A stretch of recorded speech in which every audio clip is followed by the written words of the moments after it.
ओम श्री परमात्मने नमः।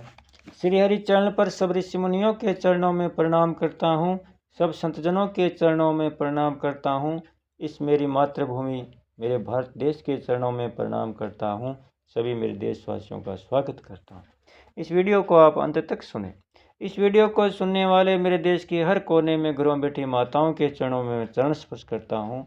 बहनों भाइयों को प्यार नमस्कार। यह वीडियो श्री कृष्ण अर्जुन संवाद का है। जब महाभारत युद्ध में अर्जुन धर्म संकट में था, तनाव में था, चिंताओं से घिर गया था, कोई निर्णय नहीं ले पा रहा था, थर थर कांप रहा था, उनका मुख सूखा जा रहा था, तब भगवान की शरण में गया। तब भगवान ने उन्हें गीता का उपदेश दिया, धर्म संकट से बाहर निकाला, अंत में विजय श्री का ताज पहना। इसलिए वीडियो सुनने मात्र से ही मानसिक तनाव, चिंताग्रस्त, शारीरिक तनाव से मुक्ति मिलेगी। इसलिए आप सब श्रोतागण से मेरी विनती है, इस सुप्रभात में पुण्य का भागीदार बनकर जन कल्याण में अपना सहयोग देवें। वीडियो को ज़्यादा से ज़्यादा शेयर करें, सब्सक्राइब करें, लाइक करें। भगवान के अलौकिक विराट रूप को देखने के बाद अर्जुन की क्या दशा हुई, इसका वर्णन संजय आगे के श्लोक में करते हैं। क्या करते हैं? ततस विस्मयाविष्टो हयष्टरो मा धनंजय प्रणमय शिरसा देवं कृतांजलिर्भाषत। भगवान के विश्व रूप को देखकर वे अर्जुन बहुत चकित हुए और आश्चर्य के कारण उनका शरीर रोमांचित हो गया। वे हाथ जोड़कर विश्वरूप देव को मस्तक से प्रणाम करके बोले। व्याख्या।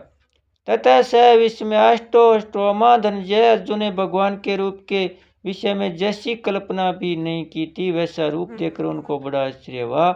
भगवान ने मेरे पर कृपा करे विलक्षण आध्यात्मिक बातें अपनी ओर से बताई और अब कृपा करके मेरे को अपना विलक्षण रूप दिखा रहे हैं। इस बात को लेकर अर्जुन प्रसन्नता कारण रोमांचित हो उठे। प्रणमय शिरसा देवं कृतांजलि भाषित है। भगवान की विलक्षण कृपा को देखकर अर्जुन का ऐसा भाव उमड़ा पड़ा कि मैं इसके बदले में क्या कृतज्ञता प्रकट करूं। मेरे पास कोई ऐसी वस्तु नहीं है जो मैं इनकी अर्पण करूं। मैं तो केवल सिर से प्रणाम ही कर सकता हूं, अर्थात अपने आप को अर्पित ही कर सकता हूं। तो अर्जुन हाथ जोड़कर सिर झुकाकर प्रणाम करते विश्वरूप भगवान की स्तुति करने लगे। अर्जुन विराट रूप भगवान की जिस विलक्षण देखकर चकित हुए, इसका वर्णन आगे के 3 श्लोकों में करते हैं। भगवान की स्तुति करते हैं। अर्जुन क्या करते हैं? पश्यामि देवास्तव देवदेहे सर्वस्तथा भूत विशेषज्ञान ब्रह्माण्डमीशं कमलासनस्थैर्मर्षिश्च सर्वानुरंगाश्च दिव्यान्। अर्जुन बोले, हे देव, मैं आपके शरीर में संपूर्ण देवताओं को तथा प्राणियों के विशेष समुदाय को और कमलासन पर बैठे ब्रह्मा जी को, शंकर जी को, संपूर्ण ऋषियों को और दिव्य सर्पों को देख रहा हूँ। व्याख्या। पश्चामि देवास्तम देवदेह सर्वास्तम भूत विशेष ज्ञान है। अर्जुन की भगवत प्रदत्त दिव्य दृष्टि इतनी विलक्षण है कि उनको देवलोक भी अपने सामने दिख रहे हैं। इतना ही नहीं, उनको सब की सब त्रिलोकी दिख रही है। केवल त्रिलोकी नहीं, परंतु त्रिलोकी के उत्पादक ब्रह्मा, पालक विष्णु और सारक महेश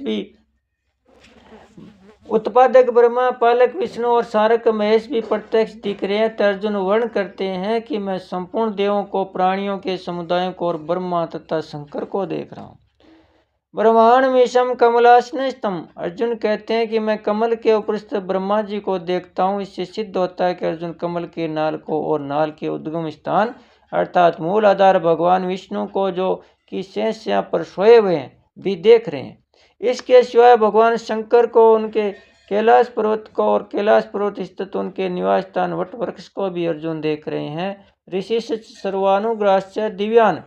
पृथ्वी पर रहने वाले जितने भी ऋषि हैं, उनकी तथा पातालोक में रहने वाले दिव्य सर्पों की अर्जुन देख रहे हैं।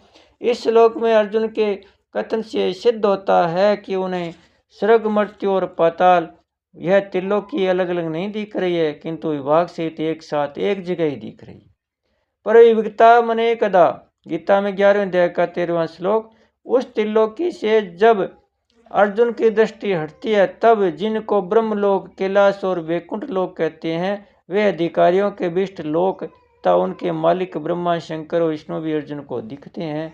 वो सब भगवत कृपा दिव्य दृष्टि का ही प्रभाव है। विशेष बात है कि जब भगवान ने कहा कि यह संपूर्ण जगत मेरे किसी एक अंश में है तब अर्जुन उसे दिखाने की प्रार्थना करते हैं। अर्जुन की प्रार्थना भगवान कहते हैं, तू मेरे शरीर में एक जगह स्थित चराचर जगत को देख, इहम एकस्त मम देह। 11वें अध्याय का 7वां श्लोक। वेदव्यास जी द्वारा प्राप्त दिव्य दृष्टि वाले संजय भी ये बात कहती हैं कि अर्जुन ने भगवान के शरीर में एक जगह स्थित संपूर्ण जगत को देखा। तत्र एकस्तम देव देवस्य शरीरे। 11वें अध्याय का 13वां श्लोक। यहाँ अर्जुन कहते हैं कि मैं आपके शरीर में संपूर्ण भूत समुदाय आदि को देखता हूँ, तब वह देव है देह। इस प्रकार भगवान और संजय के वचनों में तो एक स्तंभ, एक जगह स्थित पद आया है, पर अर्जुन के वचनों में यह पद नहीं है। इसका कारण है यह कि अर्जुन की दृष्टि भगवान के शरीर में जिस किसी एक स्थान पर गई वही उनको भगवान का विश्वरूप दिखाई देने लग गया। उस समय अर्जुन की दृष्टि सारथी रूप भगवान के शरीर की तरफ गई ही नहीं। अर्जुन की दृष्टि जहाँ गई वो अनंत सृष्टियाँ दिखने लग गई, अतः अर्जुन की दृष्टि उधर ही बह गई। इसलिए अर्जुन एकस्तम नहीं कह सके। वे एकस्तम तो तभी कह सकते हैं जब विश्व रूप दिखने के साथ साथ सारथी रूप से भगवान शरीर भी दिखे। अर्जुन को केवल विश्व रूप ही दिख रहा है, इसलिए विश्व रूप का ही वर्णन कर रहे हैं।